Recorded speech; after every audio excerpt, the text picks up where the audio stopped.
Bonjour à tous. Quand on parle de la Première Guerre mondiale, on a tous en tête cette image, presque un cliché, des soldats dans les tranchées, la boue, les combats. Mais cette guerre, ça a été bien plus que ça.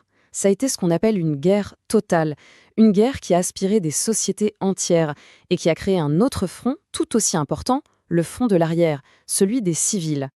Et ça nous amène directement à la question qui va nous guider aujourd'hui, notre problématique.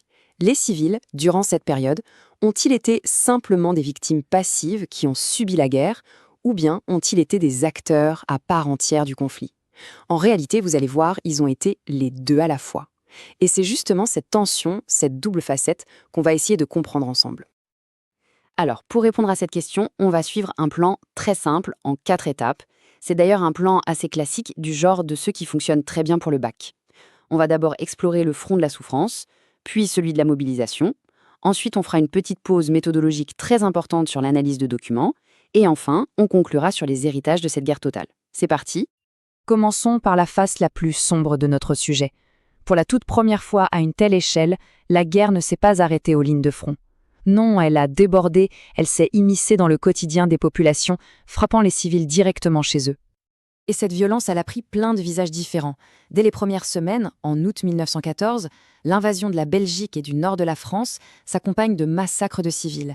Des villes loin du front, comme Paris ou Reims, sont bombardées depuis les airs, ce qui est totalement nouveau. Dans les zones occupées, on impose le travail forcé.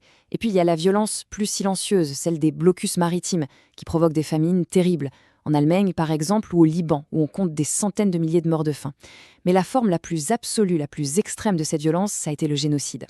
Regardez ce chiffre. 1 200 000. C'est un chiffre qui donne le vertige. C'est une estimation du nombre de victimes du génocide des Arméniens, qui étaient une minorité chrétienne vivant dans l'Empire ottoman. L'ampleur de ce massacre planifié est tout simplement sans précédent dans l'histoire moderne. Et pour qualifier un crime d'une telle ampleur, il a fallu un nouveau mot. C'est un juriste, Raphaël Lemkin, qui va le forger bien plus tard, en 1944. Ce mot, c'est génocide. C'est un concept absolument fondamental. Un génocide, ce n'est pas juste un massacre de masse. C'est l'intention, c'est le plan coordonné et systématique de faire disparaître tout un peuple. Et ce qui est absolument glaçant, c'est que cette intention, elle n'est pas cachée. Elle est écrite noir sur blanc. Lisez ce télégramme, envoyé par Talat Pacha, l'un des grands organisateurs de ce génocide. Ça ne laisse aucune place au doute. On est bien face à une politique d'État, méthodique, réfléchie et totalement assumée. Mais, et c'est là toute la complexité de notre sujet, les civils n'ont pas été que des victimes passives. Ils ont aussi été des acteurs indispensables de la guerre. Ils ont été mobilisés dans un effort absolument colossal. C'est ce deuxième front qu'on va explorer maintenant. Dès les premiers jours de la guerre, en août 1914, le ton est donné. Cet appel de René Viviani, le chef du gouvernement français, est très clair. Les hommes partent au combat, donc c'est à ceux qui restent, les femmes, les plus jeunes, les plus âgés, de faire tourner le pays. Toute la société doit se transformer en une gigantesque machine de guerre. Et au cœur de cette machine, il y a les femmes. Alors comment ça marche concrètement cette mobilisation? D'abord, il y a l'aspect économique. Une guerre, ça coûte une fortune. L'État a besoin d'argent. Il va donc lancer de grands emprunts nationaux en demandant aux civils de prêter leur épargne pour la victoire. Ensuite, toute l'industrie du pays est réorientée. Les usines Renault, par exemple, arrêtent de faire des voitures et se mettent à fabriquer des obus et des chars. Tout ça est orchestré par le gouvernement. C'est ce qu'on appelle le dirigisme d'État. La mobilisation touche aussi le monde de la science. L'exemple de Marie Curie est incroyable. Déjà double prix Nobel, elle aurait pu rester tranquillement dans son labo. Mais non, elle met tout son génie au service de l'effort de guerre. Elle conçoit des unités de radiographie mobile, des ambulances équipées pour faire des radios, qu'on surnommera les Petites Curies. Ces voitures vont aller au plus près du front pour aider les chirurgiens à localiser les balles et les éclats d'obus dans le corps des blessés. Elle a sauvé des milliers de vies. Et enfin, pour que cet effort tienne sur la durée, 4 longues années, il faut aussi mobiliser les esprits. Les gouvernements mettent en place une propagande massive. Ils contrôlent toute l'information, c'est la censure. Et en même temps, ils diffusent en boucle des messages patriotiques pour maintenir le moral et pour déshumaniser l'ennemi. Les soldats de l'époque avaient une expression très parlante pour ça, le bourrage de crâne. Bien, maintenant, on va faire une petite pause. Mettons-nous en situation d'examen.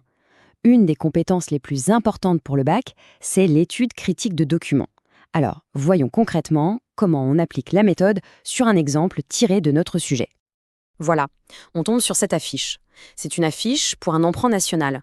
On y voit un soldat et un ouvrier, unis, côte à côte, dans le même effort. La question est simple. Qu'est-ce qu'on en dit? Comment on l'analyse de manière intelligente et structurée? La méthode est simple et elle se fait en 3 temps. D'abord, on présente. Quelle est la nature du document? C'est une affiche de propagande. Commandée par qui? L'État français. Quand? Pendant la Grande Guerre. Voilà, le contexte est posé. Deuxième étape, on analyse. Là, on décrit ce qu'on voit et on explique le message. Un soldat, un ouvrier, ils forgent une arme ensemble. Le message est hyper clair. Donner son argent, c'est participer au combat, c'est aider à forger la victoire. Et enfin, le plus important, on critique. Quel est le but de cette affiche? Convaincre les Français de prêter leur argent. Est-ce que cette affiche montre la réalité de la guerre? Absolument pas. On ne voit ni la violence des combats, ni la pénibilité du travail à l'usine. Tout est idéalisé. C'est donc un document qui cherche à influencer, pas à témoigner. C'est ça l'esprit critique. On a vu ces 2 facettes, des civils, acteurs et victimes. Tout ça, évidemment, ça a laissé des traces très profondes et parfois contradictoires dans les sociétés d'après-guerre. C'est ce qu'on va voir pour terminer. Ce qu'il faut vraiment comprendre, c'est que les rôles d'acteurs et de victimes sont très souvent liés. Prenons un exemple. En 1917, en France, les midinettes, ce sont les ouvrières du textile, se mettent en grève. Pourtant, elles sont des actrices essentielles de l'effort de guerre, elles fabriquent les uniformes, mais elles sont aussi victimes de conditions de travail très dures et de salaires très bas. Leur grève montre bien cette double réalité. Après la guerre, on pourrait s'attendre à ce que le rôle crucial des femmes soit reconnu partout. Mais la réalité est beaucoup plus contrastée. Regardez cette comparaison. Au Royaume-Uni, en Allemagne, leur participation à l'effort de guerre est une des raisons qui leur donne le droit de vote dès la fin du conflit en 1918.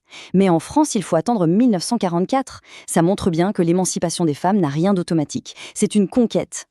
L'autre héritage majeur, il est juridique. Le massacre des Arméniens a profondément choqué le monde. Dès 1915, les Alliés parlent de crimes contre l'humanité.